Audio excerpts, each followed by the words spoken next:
Hey there, everybody. Thanks for joining me this morning for some, this afternoon for others, maybe even this evening.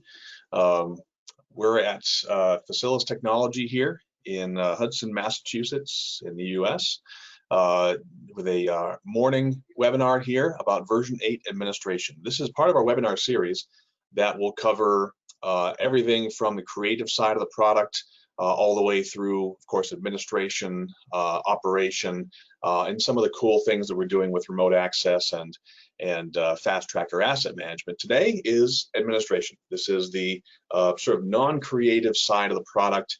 It is sort of geeky in that way. We're going to get nuts and bolts of volume creation, volume management, user management, connectivity with the clients, and things like that. So this is something that, let me just move this around here. Okay, something that you can, anytime you want, add questions to the questions area, text in the chat, and that's really up to you how you want to interact. And at the end, hopefully you'll have a few minutes to sort of go over those questions. If I see any that pop up while I'm in the subject, I might go over those as they pop up as well. So if anyone has a problem seeing or hearing me, let me know. We'll try and get somebody on that. So starting off here, you know, we're Facilis Technology. We sell shared storage systems for post-production content creation. And this is the webinar series for October. Lots of webinars left. Some of the more advanced ones coming up for next week and the week after, as well as a repeat of the version 8 administration and overview as well.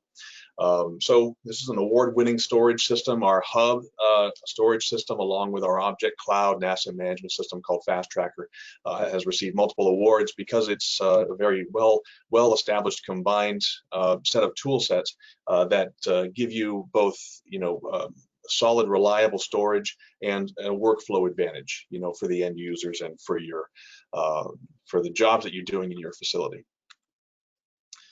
I'm going to go over once again, sort of like we did in the overview quickly, the different parts of the system that we'll be covering here in administration.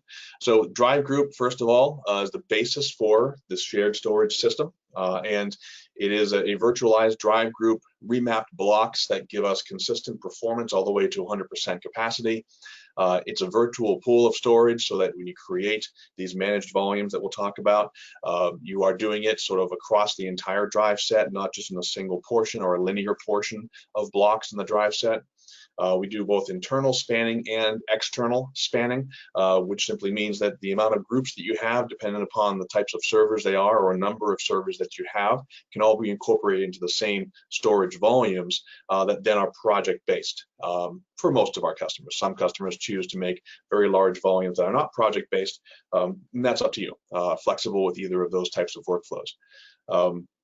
Our Dynamirror storage tiering is something that we'll go over as well in hopes of sort of getting understanding about how we deal with SSD and hard drives in the same server environment. And of course, we have those flash and mechanical optimizations for both SSD flash drives and for the mechanical hard drives so that they all perform the best they can in the storage system. The managed storage portion of this is software defined. Of course, software defined volume, size, the permissions, the RAID protection is all software defined and resizable, of course, from the smallest volume of 1 gigabyte all the way up to 256 terabytes in our current configuration, going past that in our future releases as we optimize for larger NTFS volumes. DynaRAID levels of unprotected, RAID 5, RAID 6 on a per volume basis. RAID 6 can go all the way to a 4-drive failure when you apply it to a project-based volume. Unique file system per volume, that's a pretty unique thing that we do, and the file system per volume is an advantage in many ways. First of all, it gives you that security aspect of it. So many audits, whether it be a trusted partner or MPAA, they don't want to see multiple projects that are diverse projects on the same file system.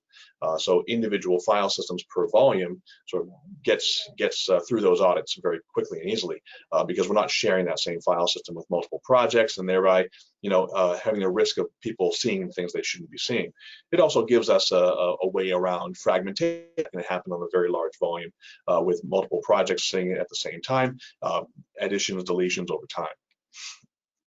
It's available on the server desktop for management. The managed volumes are, so you can always utilize them for backup operations, indexing operations for Fast Tracker, things like that. Our shared file system, which we'll spend most of the time on today, both fiber channel and Ethernet connectivity, it obscures permissions and ownership as part of the optimization of the shared file system gives us. It avoids cross-platform OS support issues. We go Linux, Mac, and Windows, and the same permissions, the same user accounts without issue. Enables bandwidth priority and balance, which we'll go over, and of course optimized for application requirements such as Premiere, Avid, Resolve, and so forth. So comes down to the drive group being having managed storage created from the drive group, and then shared file system takes that managed storage and provides that to the client workstation. This is really the workflow, the data flow of the system and how everything works. So now we'll get into the interface admin console. I want to go over some things that we're going to cover in the admin console. The first thing is the drive group. The drive group is pretty transparent. I mean, well, it's I guess it's pretty hidden when it comes to the administration of the system, because the only two places you'll see it is when you create a volume. You'll see the drive group or the virtualized drive group in the pool of storage available to you, and then the storage tab where you see the hard drives that are assembled as part of the drive group. There's really no place else that you're working along with that drive group, although there are some places that we can affect what happens in the drive group, whether it be IO balance or different performance metrics that we can see. The managed storage is when you get a little bit more into how the storage works in terms of the server-client relationship. We get into server mounting, being able to mount that volume on the server, where it mounts on the server, volume resizing, both up and down, offline, online volumes, the ability to take a volume offline so that it's not accessible to anybody until the administrator brings it back online. The ownership of the volume has something to do with whether it's offline or online, and also what servers are connected to each other via fiber channel, which is always our sort of server backbone. 16 or 32 gig fiber channel between servers gives us server groups and the ability to share volumes between different servers. Monitoring of the system gives us the ability to see clients, see users, and that's all part of the managed storage, monitoring the volumes themselves, the managed storage volumes. And then IO balance is one of those areas where we can affect what's going on in the managed storage, and that's something that's happening deeper into the IO requests coming in from the clients, and we can affect that from the interface as well. And then shared file system. Shared file system is something where we're going to spend a lot of time, because that's volume settings, that's volume permissions, remotely mounting and unmounting volumes, users, groups, and domains when it comes to permissions, bandwidth management, client connectivity. Basically, one thing you have to concern yourself with is how is the client connected? What's the optimal way to connect that client? How can you tell how that client is connected from the server and from the client workstation? And then we'll go over some general admin stuff. Admin access, how to get access to admin settings, telemetry, email alerts, server groups, server roles, part of the same feature set, upgrading server and upgrading clients. So with that, I'm going to kick out of this, and we're going to start back with our drive group. So Facilis administration starts with the drive group. And I mentioned before that really the only two places you're going to see the drive group is in volume creation. And this is an admin console that lives on a client workstation, and I'm launching up the client workstation. I'll show you how to sort of get access to that client, that admin console on the client workstation when we get to admin access as part of the general administration. But here I am on the admin console in the volumes tab, and this is the create volume dialog.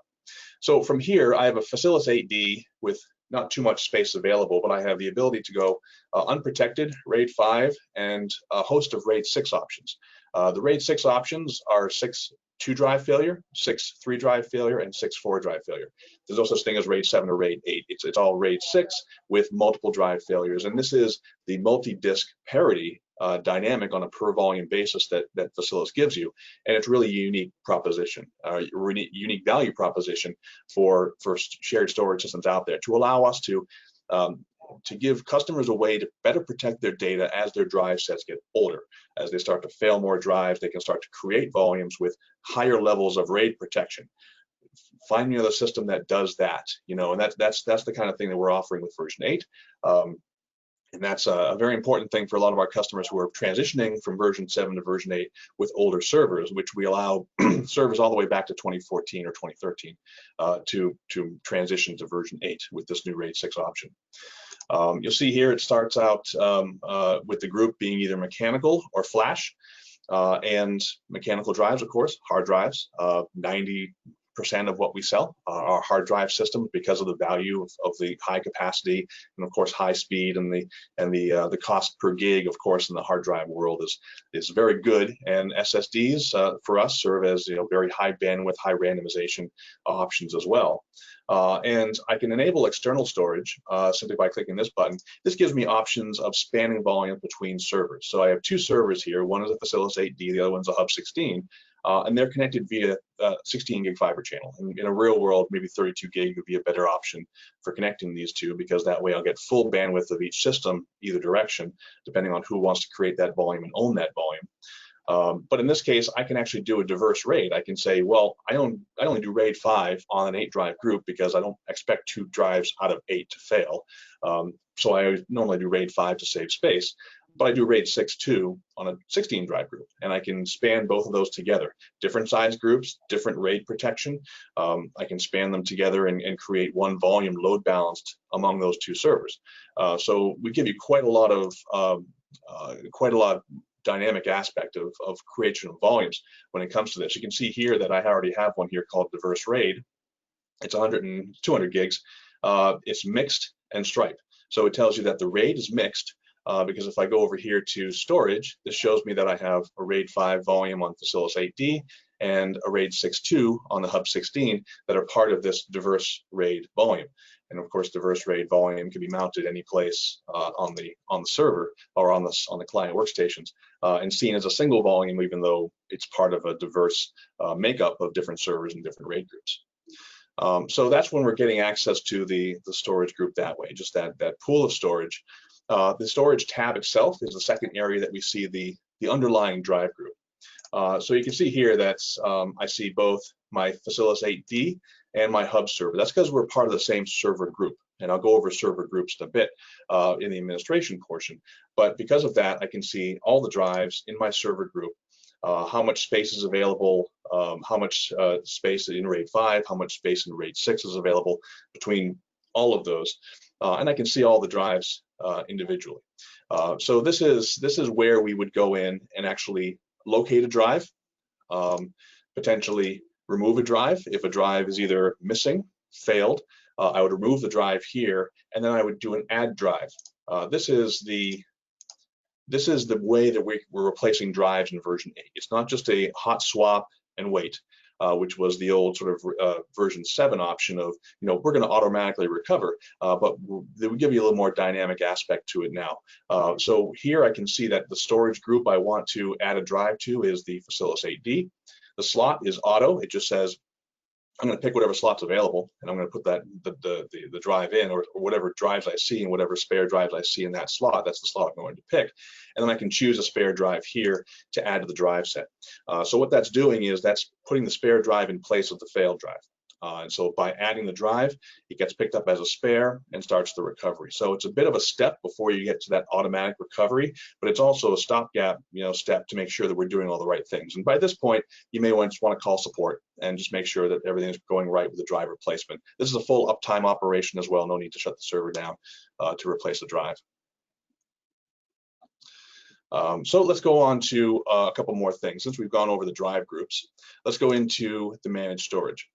So first thing we're going to talk about in the managed storage is on the server side, server remounting or server mounting of volumes. So this is my server. I'm going to get out of this. And so on my server, I have the same administration console, and any volume that shows M ready mounted on the server is actually living in a directory structure on the C drive of the server. This is of course a Windows-based system, so if I go into my server C drive into a directory called fsvol, This is different than version 7. Version 7 was the C volumes directory on the server. The problem with that was if I had volumes that were named the same on 2 different servers, and I had an internal volume mounted to C volumes, and I also was mounting a volume across from another server into the C volumes directory, which is what clients do, then I have a problem with a name conflict. So what we're doing now in version 8, we're doing FS vol. That's where all of my volumes live that are internal to the server, that are owned by this server. I'll go over ownership as well. So everything is sitting here, and you can see here that any of these that say mounted on the server, for example, Rick's volume, let me just go down here, stock video, UFL, those are all showing up here. Rick's is here, UFL is here, I don't know if there's anything in them, but that's where they show up on the server itself. So when you decide to mount a volume, so for example, this 7Cs volume, it's an older RAID 5 legacy volume with a bunch of stuff on it. So I'm just going to mount the volume. It mounted it, and now that shows up as ready, and it now shows up in the FS vol. That's where you're going to get access to all the data. You can also set a server drive letter. And the server drive letter is going to give me the option here to set up what drive letter next time the volume mounts, we'll mount to that drive letter. And so that's important if you're doing anything with backup or maybe indexing with other applications. Indexing with Fast Tracker doesn't care about drive letter, but you do have the option of mounting the volume with a drive letter. Getting into volume resizing. Volume resizing is exactly what it sounds like. It's the ability to resize the volume. So this 7Cs, I can't do that because it's an older volume. Rick's volume is a RAID 6.2. I know that's been created in version 8. An important thing to think about and to remember is that when you upgrade a system from version 7 to version 8, any volume that was created in most likely RAID 5 in the version 7 server cannot be resized once you go to version 8, because in version 8, it's a whole new RAID engine. Anything that we do in version 8 is going to be based on volumes created in version 8. You can still use the volumes from version 7, and they're still going to be RAID 5 protected against drive failure, but anything that you need to be RAID 6, anything you need to be able to resize, you should create new in the version 8 server once we update all the drive labels and move you forward there. And that's been primarily a support-based upgrade, and we can log in and do the upgrades for you. But anything that's RAID 6.2 I know was created in version 8, so I can go to the resize. And this shows me the max size that I have available, and it shows me the size that the drive is currently. So very simple, go to resize here, resize volume successfully. It takes a second to resize a volume. Now resizing it back down again is also possible if I want to go down to, say, well, back to 100 or maybe 120, just to mix it up. So it's going to resize it and resize volume successfully. The only time you're going to see the problem with the resizing down is if that space has been used. So for example, there's 2 terabyte volume. 2 terabyte volume was filled up to 100 to 1.5 terabytes. And then you deleted a bunch of stuff to make it 800 gigs. If you try and resize that volume down to 1 terabyte, a defrag has to happen in the background, optimization, in order for us to utilize this. Remember, this is a file system per volume, which has its advantages, but the resize down shows the disadvantage in that we have to do some optimizations and defrags of file systems when we resize volumes down. This should be smooth in version 8. We've optimized the process in version 8 so that resize down should be smooth if all things are working as expected. And the resizing up, of course, takes no time at all because it's just simply adding space to the volume, resizing that file system and moving forward. You also can't, in some cases, resize down to less than half of the original size of the volume, which is why we tell people you may want to start smaller just to be sure that you can resize down to as much as you'd like to. Just the way the file system works, there's some information about the bitmap that lives in the center portion of the volume. So we can't overwrite that. We can't get rid of it. So we can only go down to where that lives. So that's something to consider. So that's resizing of volumes. Offline status. So this 7Cs volume, if I wanted to take this offline, what that's going to do is unmount it from the server and make it into a case where clients can no longer mount it. So in an offline status, that volume is removed from the client. Even if they have permissions to mount it, they won't be able to, because mounting a volume that isn't mounted to the server will mount the volume to the server that you're requesting it from, but only if it's an online volume. So offline sort of puts it in this limbo state where it says, I'm not going to be mountable by any client, but all my permissions still persist. As you see here, nothing went away in terms of the permissions, so I can put it back online at any point I want, and those permissions will still be there and it'll then be mountable again. So it's a way for us to remove volumes completely from the system that shouldn't be used at any given time. I'm going to go over some ownership aspects now. Now, ownership has changed a bit in version 8. Ownership is more about the server role itself. So there used to be an area in version 7 where it could say take ownership of a volume. And that was just if any servers were connected over a fiber channel, I could take ownership of a volume that lived on a different server and share it out from my server. And so this is the way we used to do it. Now it's more based on server role. So server roles are in the settings, server group. You have to be in a server group to have server roles. I do have my 2 servers here in the same server group. I just called the server group Facilis, and I gave it a secret key or a password to get in. And then those 2 servers are there. They're both here as normal server roles. If I set either one of these, or if I change either one of these server roles to be different, then that's going to change the ownership of the volume. So if I set Facilis 8D to be an aggregator, which means that it's in charge of sharing out everybody else's volumes, it will take whatever volumes that aren't mounted on Hub 16 and own them. And it will then share those volumes out from the Facilis 8D. I'm thinking maybe the Facilis 8D may have a 40 gig or 100 gig uplink to the switch where the 16 doesn't. Maybe it has a 10 gig only. So maybe I want to use that better uplink to the switch, so I'll own the volumes over on the other server. So ownership is a bit different in version 8. It's based mostly on server roles and server groups. And you can see here the server role is in the general settings, and my normal server role is default. I can be an aggregator. I can be a fallback, which means that I'm not the aggregator, but I could share the volumes out. So if the aggregator goes away, then I'll fall back. It'll fall back to me, my server, and I can then share the volumes out. Normal is what every single server is, and storage only is for servers that their only job is to serve as storage for an aggregator. So just trying to get through some of this now. Monitoring is part of course, the managed storage. We're monitoring the managed storage. If we're monitoring the clients, then that's more part of the shared file system. But if we're monitoring the individual, and let's go here to hours. See, I was doing some stuff earlier today, and I can show clients or I can show volumes. So there's 2 volumes here that were showing up. My IO balance, Cool Fires here, Brandstar, AB Corp. They're all showing up with some measure of performance. Only a couple of them had anything major going on. But this is a historical bandwidth monitoring, so I can go in here and focus on this area, and I can see exactly what was going on at that moment in time. So that's a benefit to be able to see, like even last week, what was going on last week at that particular time with that particular volume, and the managed storage volumes will show up there and allow you to see what was going on, as well as the overall server bandwidth here and what was going on during that time. So monitoring can also happen from the volumes tab. So if I want to bring this 7C's volume over and see what was going on, any IO that's happening at that time will show up here in the sidebar monitors. Just a nice thing to have available for you. And that's all part of the managed storage, the fact that it's a virtual volume. Go over quickly IO balance, because IO balance lives sort of at the virtual storage and the managed storage area. And you see here, if I go to settings, IO balance and bandwidth management. Bandwidth management is more of a shared file system feature, but IO balance is new for version 8. And what this gives me is the ability to set up different priorities for different types of IOs that are coming into the system.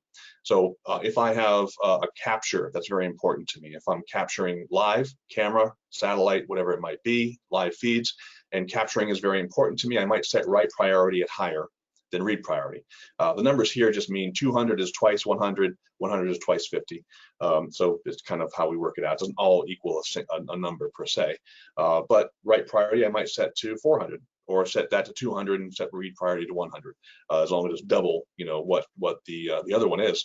Then that gives me a way to specify that writes are going to win over reads. and you'll see that the writes will maintain even if reads come in and start to add load to the system, the writes will be maintained, and vice versa. Most of the time we think read priority is going to be a default action so that drop frames don't happen because someone starts a copy into the system on another system. And I'll get in more into bandwidth management as well once we get into more of the shared file system aspect of things here. So that's managed storage. Managed storage has, these concepts available for it because they are virtual volumes and because they are living on the server, and the server has ways of managing those. But let's get into the shared file system. The shared file system is really sort of where most of the feature set comes from. And we're going to start out with volume settings. So volume settings, I can go to any of these volumes here and go to settings. And I can also set multiple volume settings at the same time by going to edit selected, and it brings up this window for multiple volumes at the same time. So if I want to affect multiple volumes at the same time with things like preferred hosts, network or local multi-user, the availability of single or multi-user write, I can change all those at the same time for multiple volumes. So what we're going to go over here is client mount settings. The ability for me to set how the volume appears on the desktop of the client workstation is here, and it's also on the client workstation as well to either override or set that as a new setting. So network multi-user is going to show up as a network drive. Local multi-user is going to show up as a local hard disk. It's going to be in the category of local hard disk on Windows. It's going to be mounted to the desktop with a local hard disk icon in Mac. And as far as the operating system is concerned, it's a local drive. It's not a network drive anymore. The reasons for doing this is on a Mac, it enables Spotlight, and you can now search through Spotlight on that drive. On Windows, it enables things like indexing there, reshare from Windows if you want to reshare a volume that's shared out from the server to another Windows network, you can do that. Now, what we don't want is if this is a highly collaborative environment where bits and pieces of projects are being moved around constantly, you need to get access to them immediately. Don't use the local multi-user, right? Because especially on OS 10, it doesn't think that should be changing. So it's not looking for updates all the time on a local multi-user write volume. So keep that network multi-user write if you want constant collaboration to be happening and those updates to be happening in real time.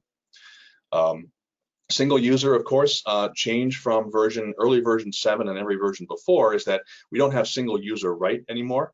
A single user is a single user. There's no more sort of, you can write to it, I can read from it, but it's mounted as a block device on both. So if you want to be a single user volume, that's fine. You can use it as a single user volume. It's local storage to you. And then if you unmount it, somebody else can mount it to be local storage for them. It's still a good workflow for people who have maybe a shorter, less bandwidth connection to the switch, maybe a 4-way team or a 10 gig connection. You also have a fiber channel client that wants to connect in. So you could be using that volume as a multi-user write across multiple workstations, assembling those DPX or EXR frames, and then when that finishing station wants to use it, it could mount it as a single user over block, over fiber channel, and get a much faster speed. But it's sort of it's a serial process, so it's not, you can't all get it at the same time. So the workflow is still there. It's a little bit hindered, but multi-user write's gotten a lot faster. And of course, the connectivity to the network's gotten a lot faster. So we find that the vast majority of our customers who use single user write for bandwidth can now use multi-user write with the new network connectivity that we can offer. So next up, allowed mount types. These are all on by default, and multi-user all platforms is basically what everyone will be using. But if you want to flip it over and make it single user, you can, as long as nobody's currently mounting as multi-user volume. Read only as a default from the server, that can't be overridden on the client side. Auto reconnect is going to reconnect the volume automatically when the client either reboots their system or logs out and logs back in. The volume will reconnect if that same user logs back in. And then we have fiber Ethernet paths, preferred connection address. Default is always going to be fiber first, then Ethernet, and failing between the two if you'd like. If you have two connections to the client, you can fail over from fiber to Ethernet. But if you have multiple connections here for Ethernet as well, those will all show up. So on a per volume basis, I can decide from multiple IPs, maybe one's a 10 gig, one's a 1 gig, one's a 100 gig uplink to a switch. I can determine on that per volume basis how I want the client to connect to this particular volume. And they'll all show up there in the list if I have multiple IPs. I only have one IP here, so I don't have a drop down. And then preferred server host. Hub 1 is always selected. The Hub 1 is the aggregator, so that's always the default for who's going to share this volume out. But if I want to, I can select, even though this is a Facilis 8D volume, I can select the Hub 16 should be the preferred host of the volume, which means the Hub 16 is going to own the volume then, as if it was the aggregator, and share it out. So if you think about the different aspects of networking, you can be applied this way. It does make sense to make the best use of the network connection. And sometimes, you'll have two different servers that are servicing two different departments, but maybe you want to have a volume that can be made on one and then used on the other as the host to service a different department if you want to share some capacity. So that would be the purpose for doing that, as long as you have that fiber channel link between them, which we recommend in multi-server environments. Server drive letter I mentioned before already, and then reset to defaults is there. So now into volume permissions. Now this is a large area of functionality. Of course, volume permissions are all shown here. Volume permissions can be either to a desktop user, which is the simple logged in user at the client workstation. It can be a local user. Local is local to this server or this server's domain. So Matt is a user on this server with a password, and I can show you here the local users. And since I am in a server group, this is the list for both servers combined. So whenever I enter two servers into a server group in version 8, it takes the entire list of each and combines it together and shows me all at one. So I can do my administration from either or any server in the network. And you see Matt here. Matt's only has in the test group, because Matt's a testing, he's a QA.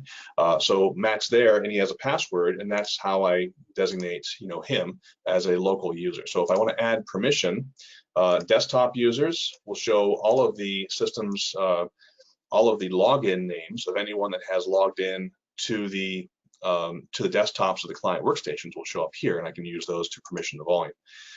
If I use a local, it'll show me that list that I just showed you, and there's Matt on that local list, and there's Jim, and so those are all available for permissioning as well. Then if I want to go to group, I can go to groups, and any group that exists on the server, local server, will be here.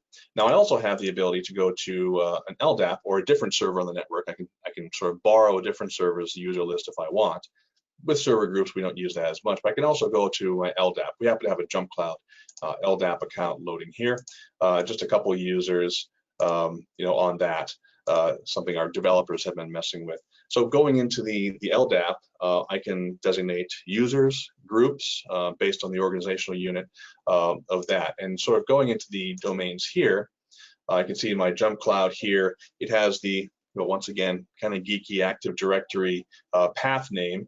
Users, operational unit is users, and then it has the UID for it and the DC, and all of that. And so it gives me the information I need to be able to access the Active Directory or the Ldap list of users on that server, and then show them to the administrator user who wants to permission those volumes. So that is that's a short overview of permissions, which is important if you want to get more into it, because there's certainly permissions can be done in many different ways. Very simply with desktop users, maybe a desktop user generic login, edit 1 through 10 can be logins, and then it can permission volumes individually to those workstations. And then on top of that, you can log in as a secondary user from the client workstation and append those permissions on top. So if I decide that this online volume is accessible to Jim M desktop user, and also this other volume is accessible to, I'll get rid of everyone there, and I'll add permission here to just the Jim user. Now the Jim user may not be logged in under the Jim M PC desktop.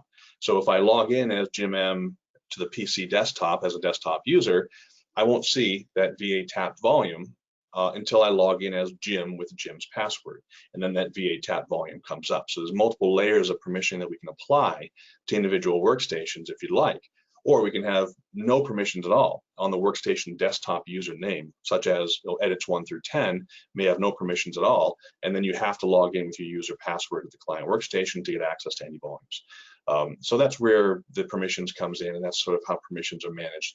We do have a very large permissions tab here, which shows sort of everything that's ever been done permissions wise.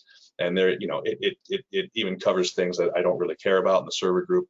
But you'll see things like this. The principal user of the Pro Tools volume is admin. It is a user called admin.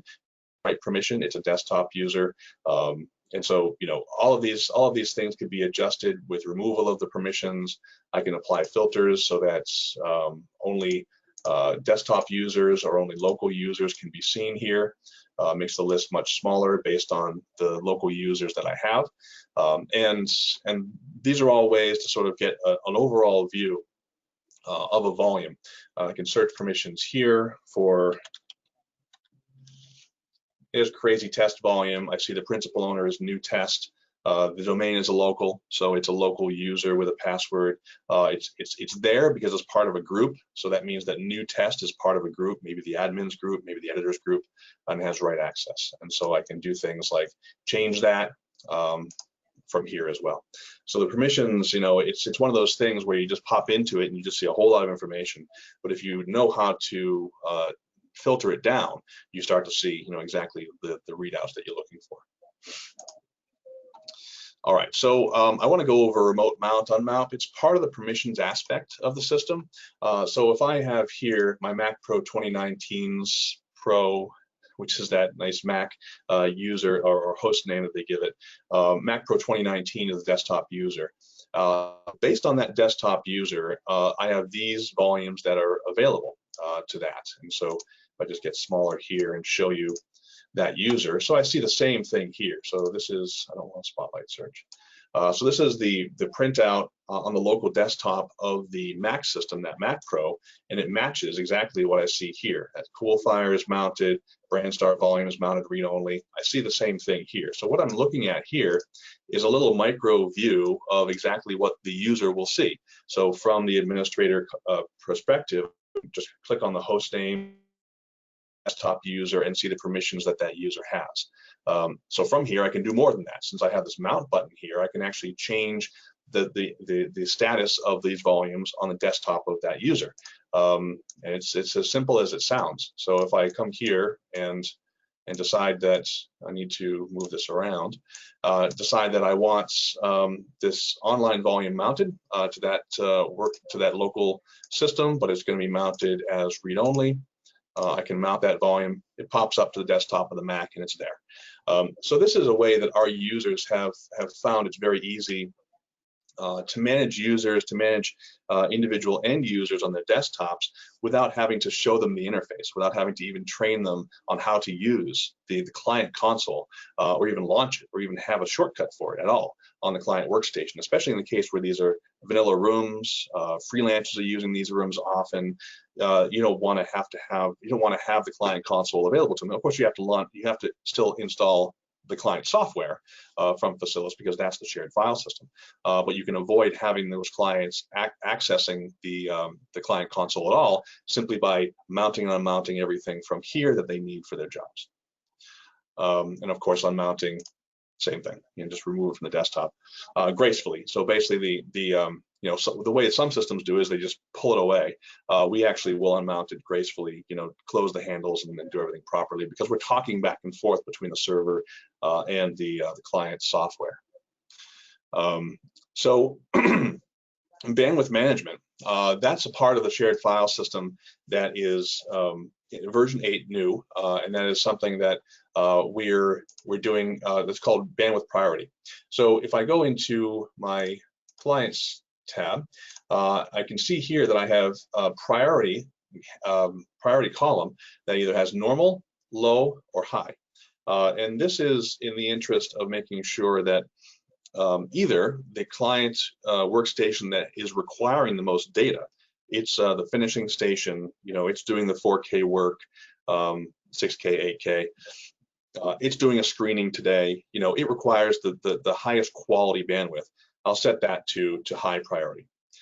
Everybody else can be set to normal or low. If everybody is set to normal, there is sort of a fairness algorithm in the IOs of the system that will equalize everyone's bandwidth if the system hits a high load situation, which, you know, this only comes into effect if the system's in a high load situation. I can be a low priority client and still get my entire 10 gig pipe worth of bandwidth as long as nobody else that's higher priority than me is looking for it. So that's the reason we didn't do a bandwidth allocation or a bandwidth throttling, is because we thought priority was a better way to do it, because it basically set forth the idea that everyone has the same access to the data, but some with higher priority than others. So to set that, it's very simple to go in here to the settings on the individual client and set priority: high, normal, and low. Once again, we use these numbers as engineers that simply say that 400 is 4 times greater than 100, and then 25 is 4 times less. So it's just it's a way for us to sort of get our heads around, you know, what we should be seeing and at a technical level. But really, it's normal, high, and low to you, and that's going to work out in a way that allows the workstations that need the bandwidth to be able to get it with a more consistent basis. And then client connectivity. So this means I'm going to go over to the client's workstation here and show you some things about client connectivity. So from here, I see I have my CoolFire volume mounted, and if I go to settings here, this shows me preferred connection address, and it shows me that this is the IP address that I'm connecting through. I can also see that if I go just directly to connection address here, I can see that I'm on that 219 IP. So if that 219 IP doesn't look right to you, maybe you're connecting over Wi-Fi. Maybe the 1 gig or the 10 gig wasn't available when the system came up, so it connected over Wi-Fi. It'll do that. It'll fail over to whatever connection it can find. This is a good way to determine what's going on with that connection method and why it might not be seen properly. But here's another thing we can do as well. I'm going to unmount all of these. I hope I don't have anything running in the background. So those are all unmounted. I'm going to close this up. The only time I'll get into a little command line interface stuff is right now, because it's important to know the client connectivity aspect can be one area that gets a stumbling block when initial installation is done. So FCCMD in version 8 is the Facilis client command line interface. FCCMD info is the easy one to use. It shows you what server you are finding on the network, what IP address you're finding that server on, what the server version is, and so forth. I have disable discovery on here because in my network here I have dozens of servers with all different versions, and so I don't want to see them all. So when I disable discovery, it means that the only thing I'm looking at is what's been added. And you see the server address here, 192.168.1.219. I added that discreetly as a server address. Now, the only time you'll need to do this in the field, if you don't disable discovery, which is something you shouldn't have to do in the field because you don't have dozens of servers, is you will have to go in to add the server. So, for example, if I go in to add, if I go into FCCMD, add server, and I add a server IP address here, that's going to add it to the list of servers that can be recognized by the client console. If you find that because you're on a different VLAN, or because the client NIC is not set to the same range as the server NIC, whatever it might be, but you should have connection to the server, that's one thing to do. And FCCMD, if everything is working, everything is running, go to info first to be sure it's actually running. Add server is the one thing that we tell most people to do, and it's the reason for a lot of phone calls that we get, because if you launch up the client console without the add server IP in there, and you can't find a server on the same range as the client NIC, then you're going to get a I can't find the server window. So FCCMD add _ server IP address, that's a quick tip to get client connectivity under control. But of course I have that already here, and in the same place or in the same setting can be seen here in the settings window in the server addresses. So I have here that same 219 address, but it's here after I add it in the command line, it's here. Or if I come up on a different server or a different IP address, but I want to add a preferred IP address that's a different connection, a 10 gig or something versus a 1 gig, I can add that here. And that's now going to be the preferred address to get to that server. So it'll look for that IP first. If it can't find it, it'll default to whatever it finds. So this is either the way to get to the server or the preferred way to get to the server if you have multiple connections. So wanted to mention that on the connection front for the client connectivity. So the last thing I want to go over is some general admin stuff. So admin access in general. So the admin access is done through the settings tab here. Admin console login access. Currently, I'm set to administrators only, which is the preferred method, I believe, of setting up the administration console. It means that you have to be in the administrators group, which consists currently of Facilis, Jim, and Test as local users. And you could say otherwise, well, if I only have 5 local users or users local to the server that with passwords, and I want everyone to be an administrator, but someone just logging in with a desktop user can't be an administrator, you'd go here and say, I want any user to be an administrator. So if you exist in the user list and you have a password, then you can open up the administration console. For administrators only, it means that if I come over here to my console login and I say, okay, I'm going to log out of this, it's going to come in and say username and password, and I'll need to put in Jim and I don't think I have a password here. And that'll be a successful login. If I say everyone can be an admin of the system, then I just need to click on the link here for Facilis 8D in the client console, and that brings me here as well. This is something else that we will talk about in a minute, which is the client packages and how to upgrade clients directly from here. We can go ahead and do that actually since we're right here. So if I'm on the server itself, which is right here, and I go to the clients tab, which I'm already at, and I see that there's a client that has an older version of the software. So this is a client on 804. So it happens to be that Mac Pro that I was on earlier. It happens to be because I set it up like that before the demo, of course, but it happens to be that way. So I can see here that client version's 804, but it's talking to an 805 server. Now that's normally fine, but if I want to upgrade this client to the proper, let me mount this and mount that just to see what happens. If I want to upgrade the server to the proper version, I just need to go here, say that's 804, I'm going to upgrade clients. I'm going to find the 805 package for the client installer, and I'm just going to hit upgrade. Now what should happen here, and this is a pre-release build, so we'll make sure it happens, okay? So you see the volumes go away from the desktop, and it says finished. And now the volumes come back on the desktop. So basically it unmounted the volumes from the desktop, upgraded the client software, and put the volumes back on the desktop. And now once I go to refresh this client console, or just relaunch this client console, I'll see the client version is now 805.15. So simple as that to upgrade clients from the server, push an upgrade of the clients from the server.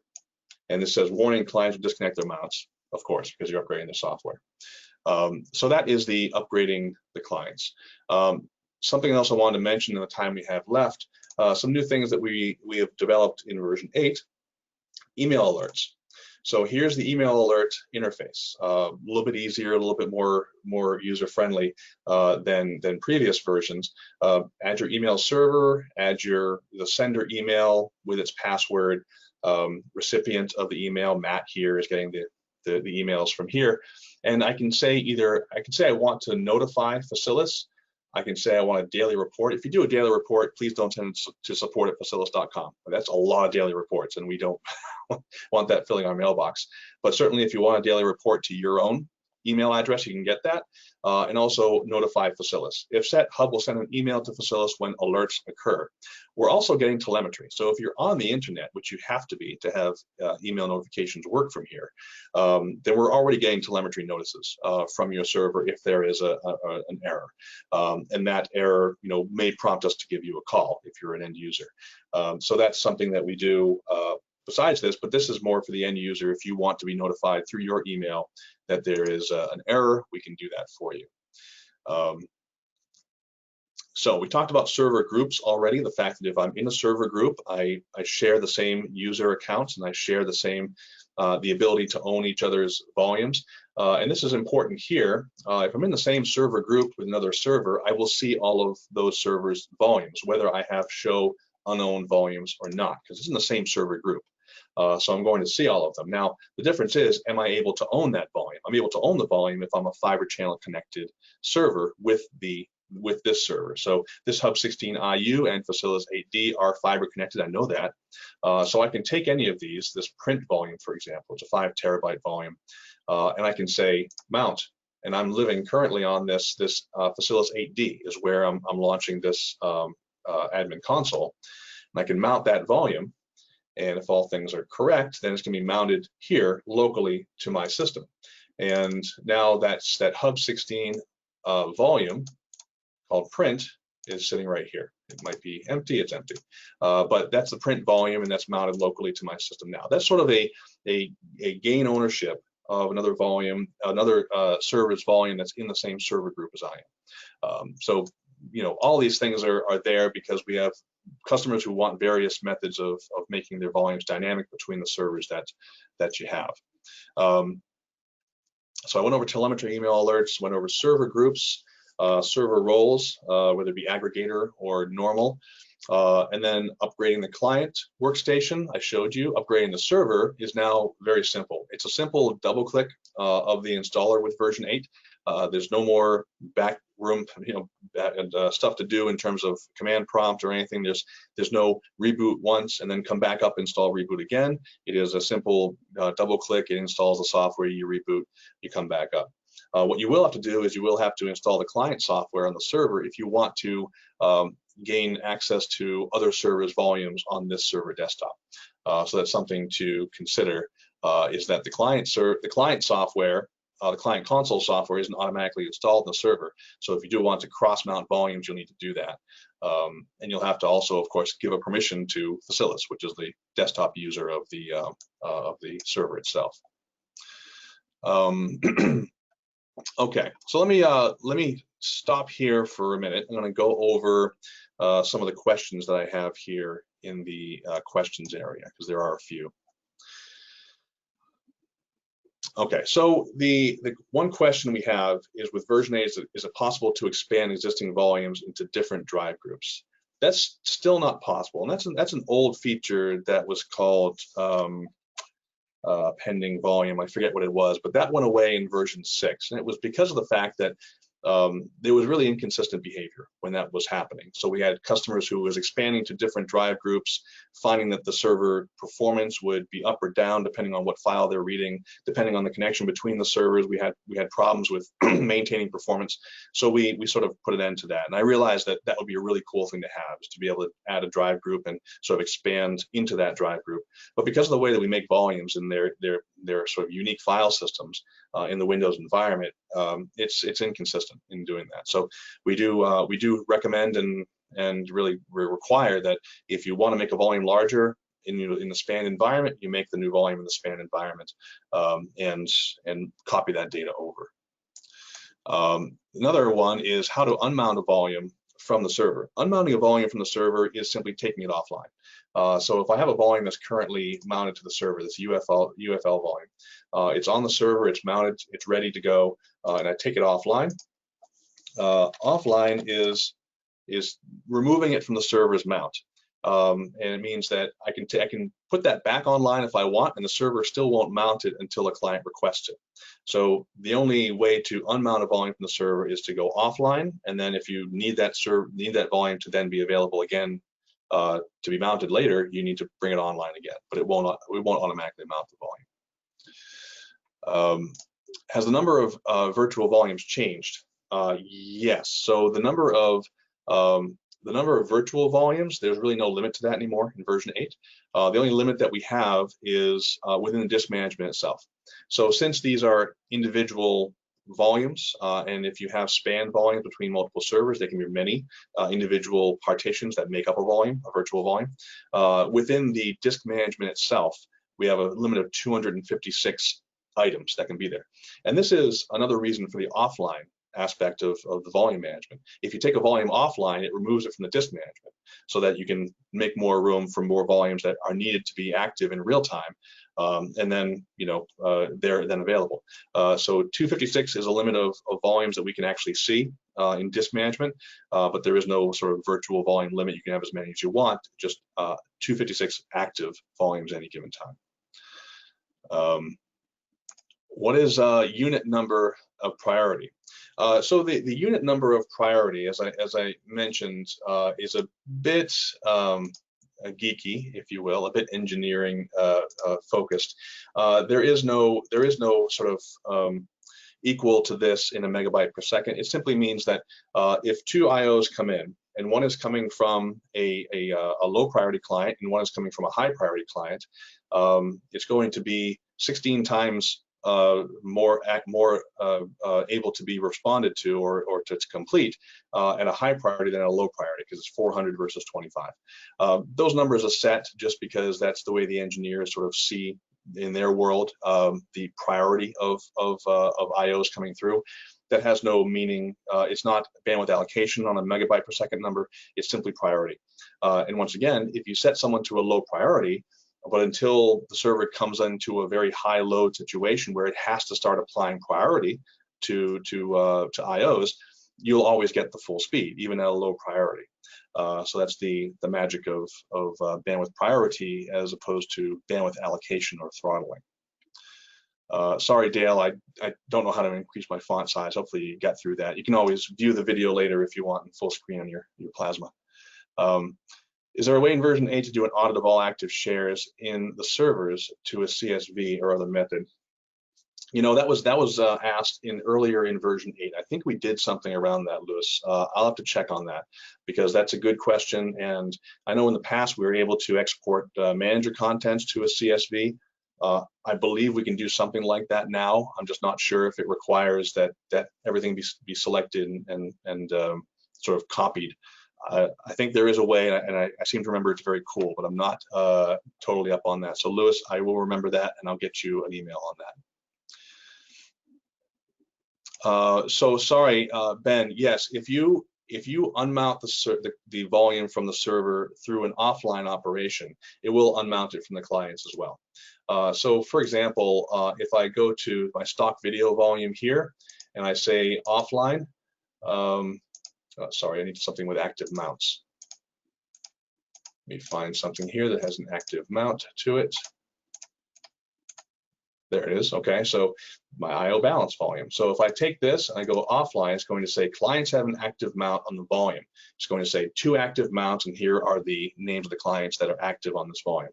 I can still do it, and it will simply do a remote unmount of the volume from the workstations. And hopefully no one's using that volume at that time, but if you're sure of that, then certainly go ahead with the offline operation. And offline, correct, Ben, offline volume is stop sharing of the volume and unmount it from the disk management of the server itself. So it goes away from the physical volume drives that are available, partitions that are available in the disk management of the server.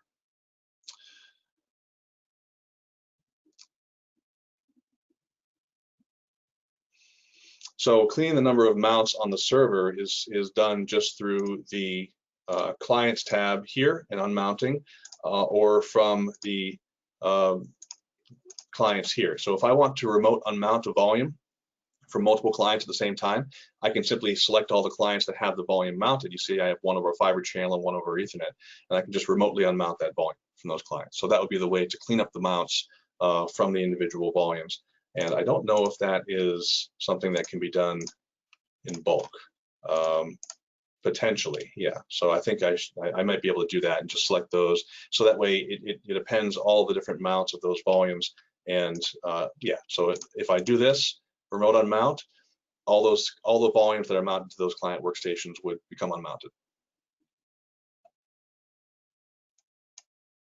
Well, that's the end of our time. I really hope everyone got their questions answered. I hope everyone saw some value in this. As you can tell, it would take a lot longer to get really in depth into all of these different aspects of the system.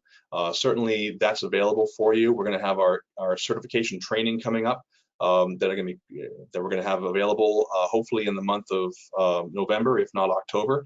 That'll be certification training for version 8, and it will get more in depth in a lot of these areas. But certainly, if anyone has any questions, jim@facilis.com. Be sure to sign up for the remainder of the webinars Thursday and the next 2 weeks, Tuesdays and Thursdays as well. So I hope everyone had a great morning / afternoon, evening, and I invite everyone back to see us again real soon.